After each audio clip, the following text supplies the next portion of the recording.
안녕하세요. 회사원 김씨입니다. 오늘은 회사에서 데이터를 정리하다 보면은 Vlookup, 썸과 함께 사용 빈도가 높은 카운트 함수에 대해 알아보려고 합니다.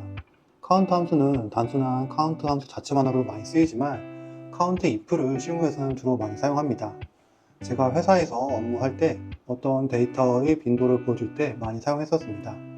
예를 들어 쌀이 팔린 매장이 몇 개인지를 카운트하거나 우유가 10개 이상 판매된 매장이 몇 개인지, 혹은 각 지역별로 우유가 10개 이상 판매된 매장이 몇 개인지, 이런 식으로 어떤 개체의 빈도를 파악하는 데 주로 사용하였습니다.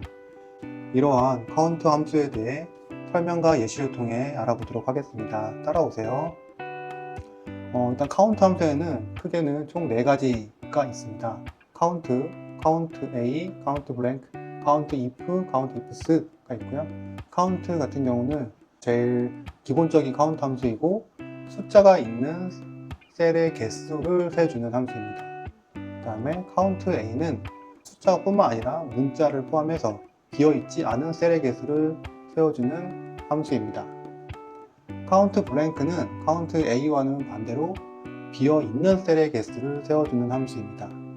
그 다음에 카운트 if는 지난번에 sumif 할 때와 마찬가지로 어떤 카운트의 if라는 조건에 맞는 셀의 개수를 세워주는 함수입니다. 뒤에서 수식 설명과 함께 다시 자세히 설명드리겠습니다. 일단 카운트입니다. 카운트는 개수 함수에서는 가장 기초적인 것으로 단순하게 어떤 범위 내에서 숫자가 들어가 있는 셀이 몇 개이냐를 보여줄 때 사용합니다.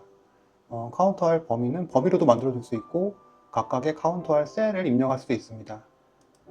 이렇게 제가 임의로 표를 하나 만들어 놨는데, 여기서 카운트 if를 사용하게 되면, 카운트를 사용하게 되면 카운트 C6에서 I6까지 범위로 표식을 넣게 되면 여기서 숫자가 있는 칸, 지금 제가 하늘색으로 표시했습니다. 10, 20, 30이 있는 셀 3개가 돼서 3개라고 표시가 되게 되고, 혹은 이렇게 각각의 셀을 지정해서 넣어주셔도 됩니다.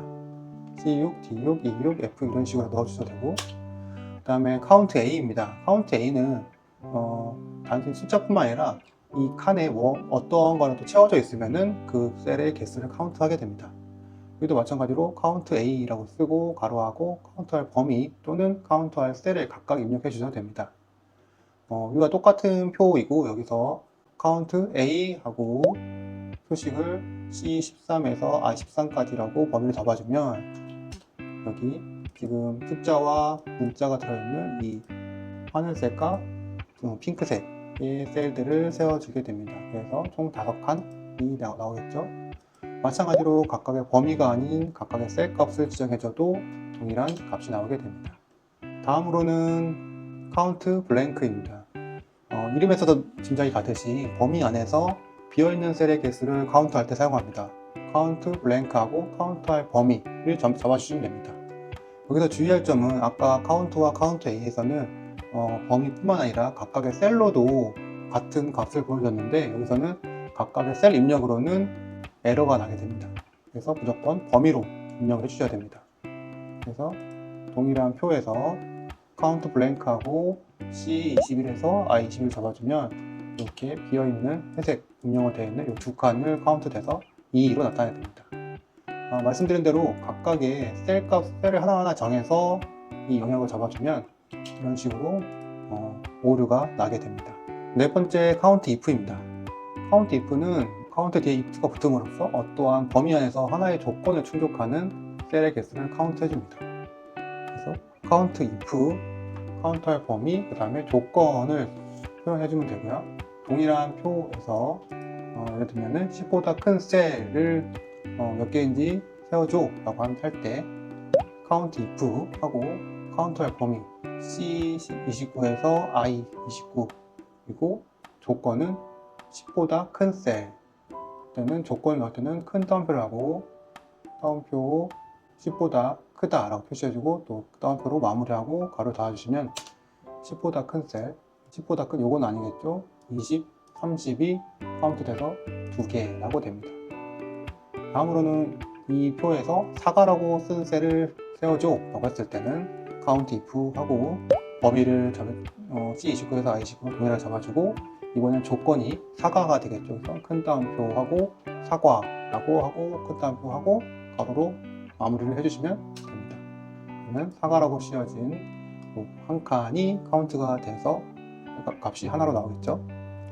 카운트 ifs는 마찬가지로 카운트 if의 연장선상인데 조건이 하나가 아니라 2개 이상일 때 사용하는 함수입니다.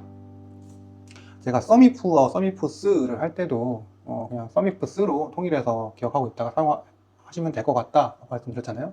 countIf도 countIfs 2개가 있지만 그냥 countIfs 하나만 머리에 넣고 사용하셔도 상관없습니다.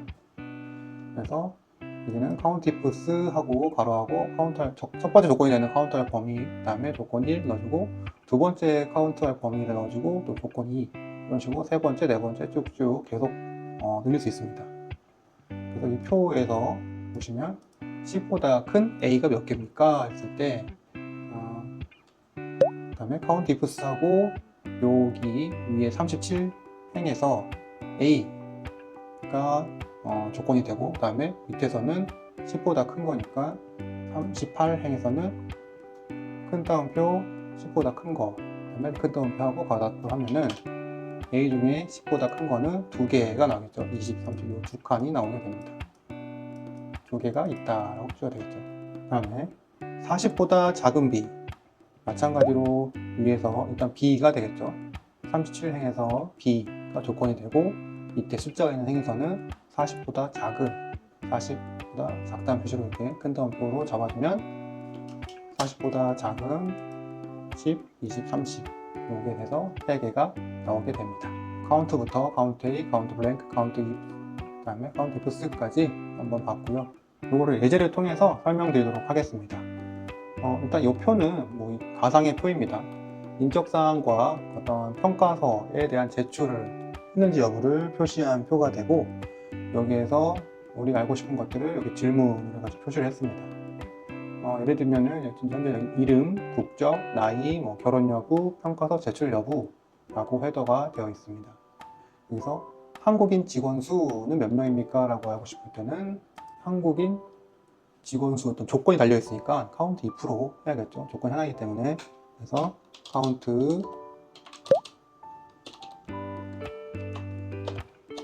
if로 잡아주고, 국적이 있는 요 칸에다 범위를 지정해주고, 큰 따옴표 한국이라고 하게 되면 이렇게 3명이 나오게 되겠죠. 그 다음에는 한국인이면서 기혼 직원 수, 조건이 2개죠. 한국인, 그 다음에 기혼.